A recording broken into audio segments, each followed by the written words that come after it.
حیدرآباد سمیت تلنگانہ کے کئی اضلاع میں بارش کا سلسلہ لگاتار جاری ہے۔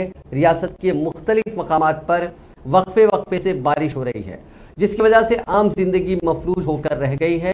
جمعرات شام کو بھی شہر کے کئی علاقوں میں تیز بارش ہوئی، جس سے ٹریفک کی آمد و رفت متاثر ہوئی۔ ساتھ ہی کئی نشیبی علاقوں میں دوبارہ پانی بھر گیا۔ حیدرآباد کے محکمہ موسمیات نے ریاست میں اگلے 3 دنوں تک شدید بارش کی پیش قیاسی کی ہے۔ موسمیات کے مرکز نے کہا کہ جمعرات کی رات ریاست کے کئی حصوں میں ہلکی سے درمیانی بارش ہونے کا امکان ہے۔ کچھ اضلاع میں گرج و چمک کے ساتھ بارش ہو رہی ہے۔ جمعے کو بھی گرج و چمک کے ساتھ بارش کا امکان ہے۔ محکمہ موسمیات نے پیدپلی، جے شنکر، بھوپال پلی، ملک، بھدرادری، کوتگوڈم، کھمم، نلگنڈا، سوریہ پیٹ، محبوب آباد، ورنگل اضلاع میں بارش کی پیش قیاسی کی ہے۔ ریاست کے بعض اضلاع میں موسلادھار بارش کے پیش نظر یلو الرٹ جاری کیا گیا ہے۔